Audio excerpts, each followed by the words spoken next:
কি হয় বাৰু, কোনে কোনে চিনি পাইছে আৰু কোনে কোনে খাই ভাল পোৱা বাৰু?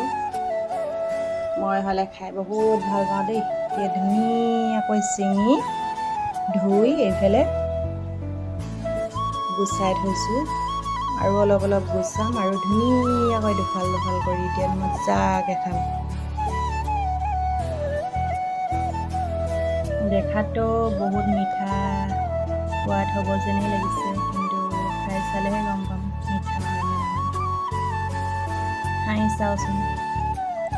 সেইটো টেষ্টি কৰি